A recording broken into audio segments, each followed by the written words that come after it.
So there's an old classic rock ballad by Fleetwood Mac with the chorus, "Did she make you cry, make you break down? Did she shatter your illusions of love?"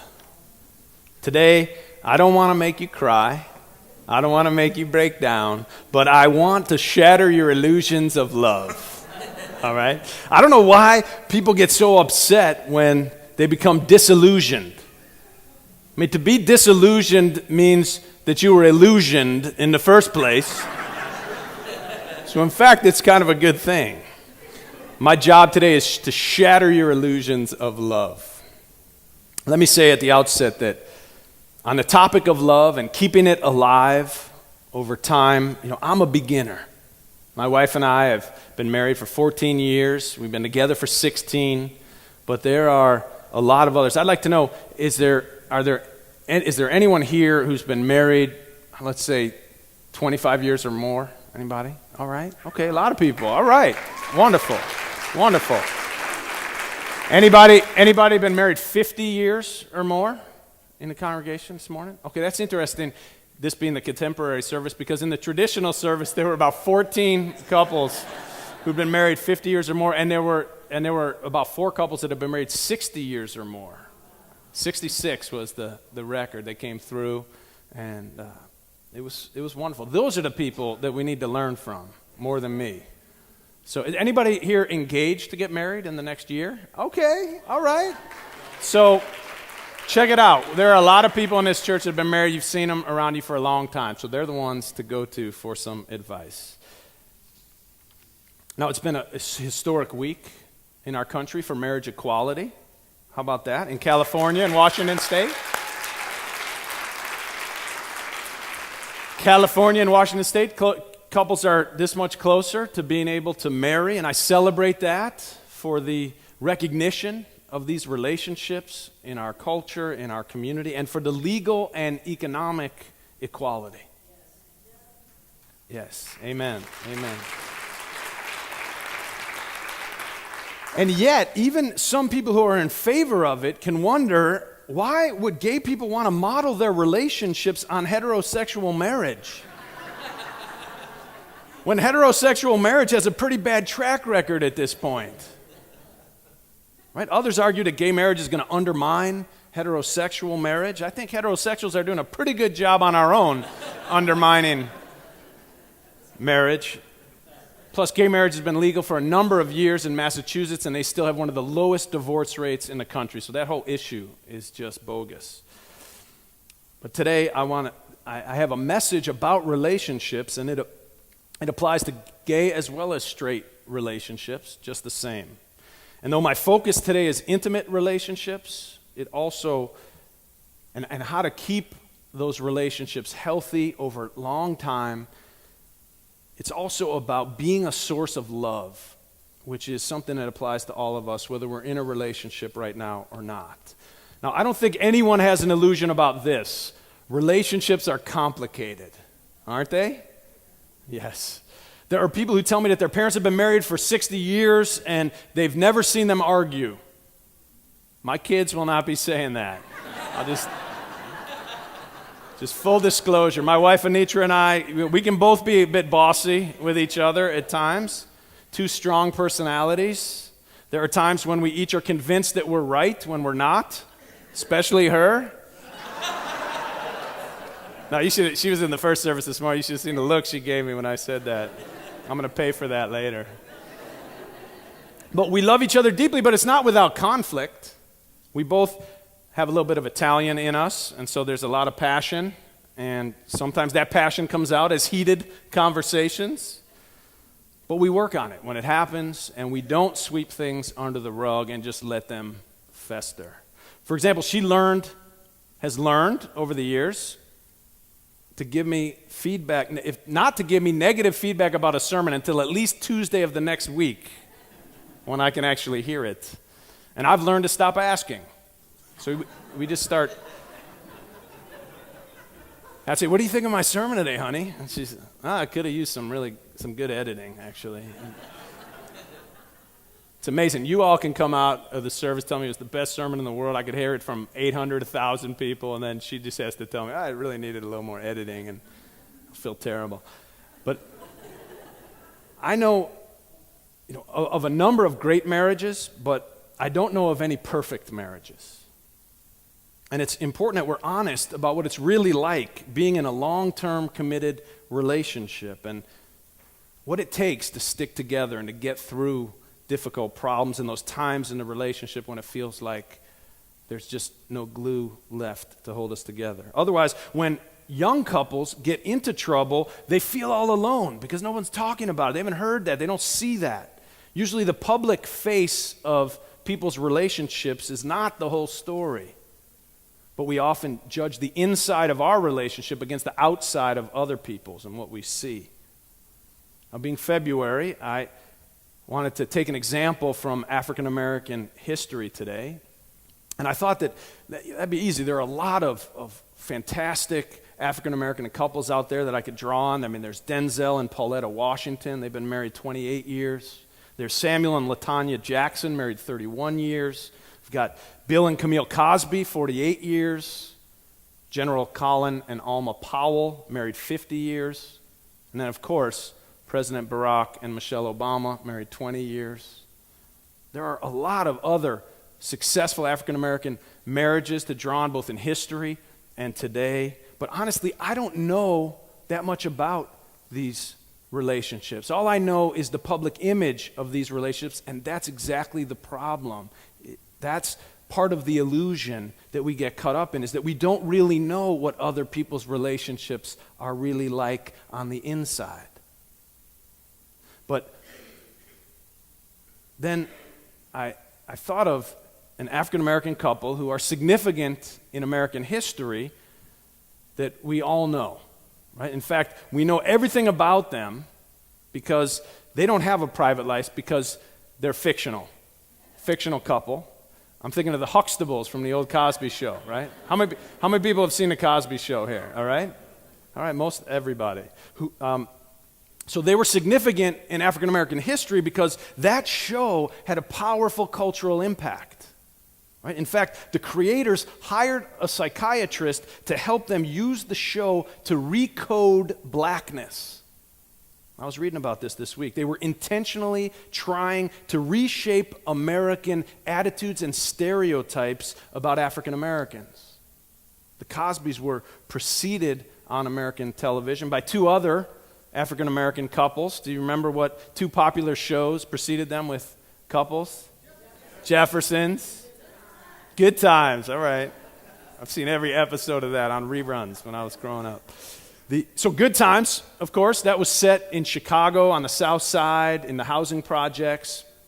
It was powerful to watch this family maintain their dignity and their strong values through all kinds of difficult situations that many of us couldn't even imagine, and then a lot that all of us can imagine. And then, of course, the Jeffersons were moving on up, right, into a deluxe apartment in the sky. East Side, New York. George and Louise Jefferson were the first upwardly mobile African Americans on TV. That show also gave us one of the first interracial couples. Remember, their neighbors, the Willises? Right? They had one child who was African American and one who looked white, and so there was all that going on TV when many of us were growing up. And see, the Jeffersons, and then Sanford and Son, not about a couple, but another great show, and Good Times, right? But they played on African American stereotypes. It's an old form of ethnic humor that was very popular in vaudeville. Right? Each of these shows had its impact on American culture and attitudes about race, some for good and some not for good. But what was more influential on American conceptions of race during the first 50 years of television was not so much how African American characters were portrayed, but that they were so completely absent for so long. Right? The absence of African American characters on television helped to establish a sense that America was white and that other races were of little consequence, were invisible, or ought to be. Right? It also helped cement a white identity that superseded ethnicity. European Americans could relate to the characters that they saw on TV and see themselves. Being German, Greek, Italian, Irish, Russian began to fade even more as a universalized white identity was formed in popular culture. The first TV show with African American characters was the Amos and Andy show back in the 50s. Came from radio. This was a white characterization and stereotype of lower class black people in the vein of the old minstrel shows. And it was eventually taken off the air due to protests by the NAACP and others. And then for the next 2 decades, TV was a virtual desert for black characters, let alone Asian or Hispanic or other people of color. But with Good Times and the Jeffersons, black-oriented TV was shown to be commercially successful, and it crossed over from white audiences to African-American audiences. And yet the Cosby Show was unique. The Huxtables were 2 professionals. He was a doctor, she was a lawyer. And it gave America a positive image of a strong, successful, respectful black family. Right in their living room, every week, #1 show for 4 or 5 years. Now, on the flip side, it offered us an ideal family that no one, black or white or any color or culture, could possibly live up to. These were 2 professionals who worked full-time, yet they never seemed stressed out. Right? They always had enough time and energy to give plenty of positive attention to their children, all 5 of them. Their house was always spotless, and they raised 5 well-adjusted children and made it look easy. That's an ideal that no one, rich or poor, black or white, could possibly emulate. And that's what I want to talk about today. We all have an ideal image in our mind, or ideal images of a marriage, of a family, of a relationship. And these images, whether they come from Hollywood or from just looking at the public side of the relationships we see around us, they often set up an expectation that makes it hard to appreciate what we have or what we could have. We end up with many illusions about love. There are so many movies, right, and songs out there that make us think that love is some warm, involuntary feeling that fills our hearts. We've got Willie Nelson, "You're Always on My Mind." How would we get anything done? Right? Seriously. And then Elvis Presley, "I Can't Help Falling in Love." It's uncontrollable. I remember when I was single and I was living in Boston, I used to take the subway to work every day, and it was about a 15-minute ride on the subway, and I fell in love at least 8 times on that ride. It was a beautiful woman would come in, she'd sit down sort of across from me or in my eye, in my view, and I would fantasize about all the ways my life could be, our life together would just be amazing if she only knew how charming I really am. And then she'd get off at the next stop, another woman would get on, and it would all start all over again.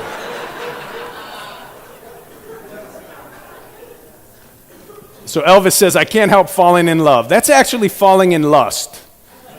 And it happens a lot. And if love is a feeling, if that's the feeling of love, then it's going to be difficult when you might be in a long-term relationship, then the next feeling comes along, and then we think, "Oh, I'm in love again."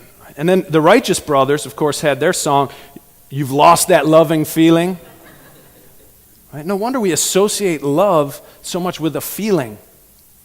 Couples come to me sometimes, they say, "Marlin, we just don't feel the love anymore. When we first met, every time we saw each other, our hearts felt a flutter, we felt this tingle at the base of our spine, but now we rarely have that feeling. And we don't know what to do. We don't know what it means. We've built a life together, a home, a family. But are we destined to spend the rest of our lives in a loveless, affectionless marriage? Do we need to go our separate ways in order to have a fulfilling love life? Is it better to stay together for the children, or is it worse? Here's what Hollywood and Nashville don't teach us. That there are 3 basic stages in love.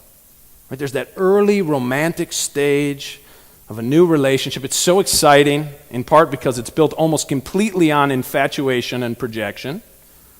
We meet someone that we're attracted to, and we immediately begin to fantasize about the ways this person was going to make our life better. Some of that might be true, but at that stage, most of it is just wishful thinking. We have no idea. We don't know the person well enough to even know about their flaws, about what things that they'll do that'll annoy us later, the ways that they're going to grow and change. But we don't care at that stage. It just feels so good to be together that it feels like we can get through anything. And that's the first stage of falling in love, and it's basically the infatuation stage. And if we stayed in that stage perpetually, I don't think we'd get anything done. That's like a temporary insanity almost. But when we get to the second stage, this is where most relationships start to break down. Eventually, we know the person really well, and they know us really well. Now, we know that they can sometimes take on a rude or condescending voice, or that they drink too much sometimes, or that they like to watch shows that we can't stand on television. And after a while, some of those qualities that seem cute at first, they don't seem so charming anymore. Maybe they're not as sensitive or as thoughtful or as romantic or as attentive as we thought they would be. At this stage, this is where a relationship either breaks down or we learn to love the person anyway, despite our differences and flaws and imperfections. If we do that, we arrive at mature love, at true love. It is usually not as giddy and as titillating as the first stage, yet it's the foundation for something real and healing and hopeful in our lives. If you attain true love, you experience the heights and depths of the human experience in ways that are very difficult to experience outside of a committed relationship. Now, someone once said, the first stage helps us create babies. The second stage is what helps us stick through the hard times. But true love involves giving up the illusion of control, or even of knowing where the relationship is going to go, where it's going to take us, how it's going to make us, how it's going to break us, like a little child.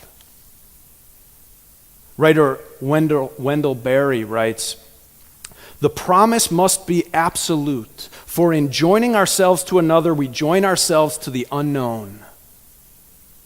We can join one another only by joining the unknown. What you alone think marriage ought to be, it's not going to be. Where you alone think you want it to go, it's not going to go. It is going where the two of you and marriage, time, life, history, and the world will take it. You do not know the road. You have committed your life to a way. It's a way. And in order for that way to lead to true love, we have to realize that love is not a feeling. Love is a verb. It's an action. It's a way of being in the world. The feeling of love comes from the action of love. The feeling of infatuation and lust and all that kind of stuff comes from all kinds of places. But the feeling of love comes from action. It's an unselfish action. And so when a couple comes to me and they say, we've lost that loving feeling, I say, that's all right, because love isn't a feeling. It's an action. So if you'll start acting lovingly towards one another, see what feelings come. Tell the other person what you admire about them. Men love to be admired by their partners. I imagine women feel the same way. Show the other how special they are to you. Now, in order to do this well, we have to find out what expressions of love look like to that person, to the other person. Sometimes the spouse will say, you never let me know you love me. And the husband's thinking, what? I buy you flowers occasionally. I bought you that expensive jewelry at Christmas, and I got you an iPhone 4S for Valentine's Day. How can you say that I never tell you that I love you? And she says, but you don't look me in the eyes and say the words, I love you. That's what she needs more than the gifts. She needs to hear it more than to see it. Now, another spouse might be completely the opposite. She'll say, sure, you say I love you all the time. That's just words. How about doing something nice for me for a change? How about making me feel like you're thinking about me sometimes when I'm not around? Now, someone else might like to be touched affectionately every day, as much as possible.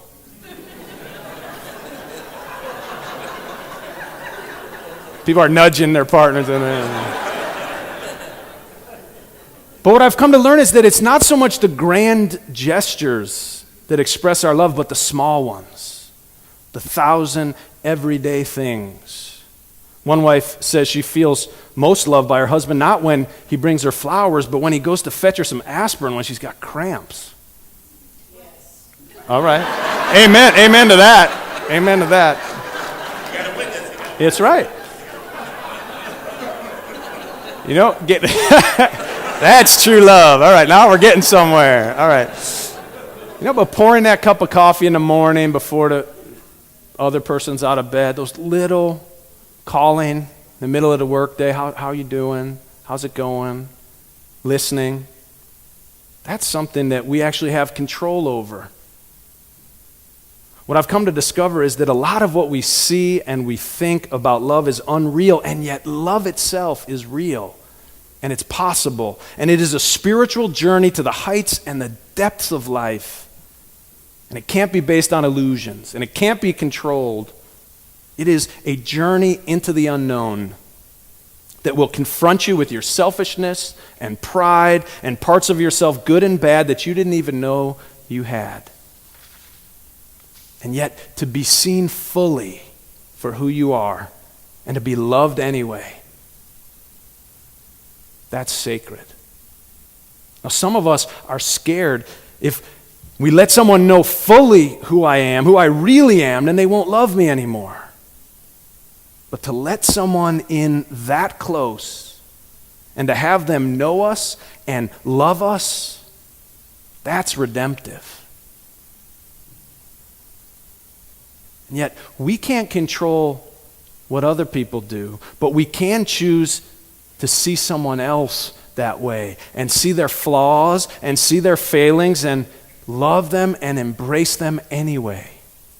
That is a gift beyond measure. Can you embrace someone for all of who he is, for all of who she is? Is there anyone in your life who you love no matter what and will not leave them? There's an incredible freedom in being that loved, because it allows us to relax into and fully accept ourselves. We can give this gift to one another. And whether you are in a romantic relationship right now or not, this is about being a source of love in the world, which is a choice that we can make. We're only in this life for a brief time.